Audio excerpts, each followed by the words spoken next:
This is one of just shy of 150 railway stations in Ireland, on those lines that Chris and sometimes cross this country. They are catering to, I think, 140,000 passengers every day, which is the equivalent to everybody in County Waterford and nearly everybody in County Leitrim all trying to get a train every day. Can you imagine the logistics of that? I have always loved trains. As a kid, I used to go up to school in Dublin from Carlow on a train, and later on I used to go by train from Carlow to Scotland for my schooling. That was a long journey. This project, Past Tracks, was a bit like Paddington Bear. It was born in a railway station, on a platform, when I was standing about 10 years ago on a platform thinking that maybe the daily ritual life of a commuter could be a little bit improved if there was, say, a panel full of vibrant, beautifully illustrated stories of local history. And eventually I went to meet Jane here in Éireann. We got Flahavans and we got Derry Dillon on board, and that has become Past Tracks, which I'm absolutely delighted by.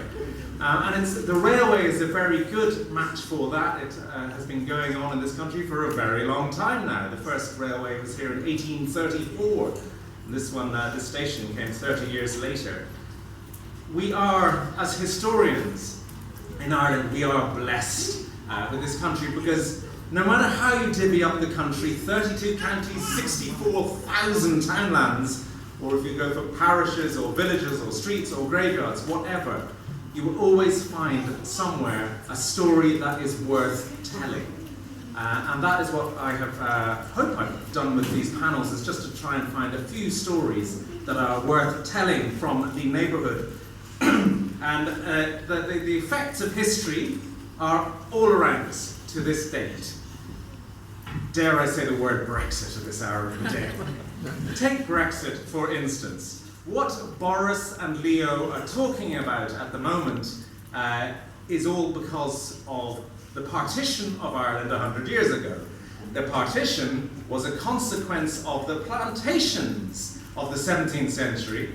The plantations were a consequence of the Reformation of the 16th century, and the Reformation was a consequence of Henry VIII getting the hots for Anne Boleyn, whose granny came from Carrick-on-Shore.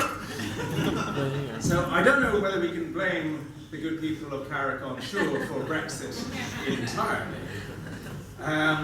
Anyway, we have, even in this town, Waterford, this city, when Henry VIII was a 6-year-old boy, there was a revolution in the kingdom, which was his father's kingdom, Henry VII, and it was led by a guy called Perkin Warbeck. And the whole success of that rebellion hinged on the capture of Waterford. And Perkin Warbeck's army came here, laid siege to Waterford, and did not succeed. Waterford remains the untaken city, urbs intacta, mane Waterfordia. That is the motto of the city to this day. The point is, I'm going to wrap up now, that history is all around us. We are the past. The past is what shapes us, it makes us. With these panels, what I've tried to do, as Jane says, they're in 10 stations around Ireland at the moment. We plan to get many more stations in due course. They cover everything from the Stone Age to the Boomtown Rats to the story of Hamish, who was the dog that got on board the train at Salons earlier this year and disembarked on platform 7 at Houston Station. Became a bit of a cause celeb, you might remember the story. They are stories about great men and women from Ireland who have excelled on the world stage. They're about vampires and highwaymen, about roller skating revolutionaries, flamenco dancers, the guy who was riding a bicycle 40 years before the bicycle was invented. They're all here. Thank you, Derry Dillon, for not only illustrating but also designing the panel.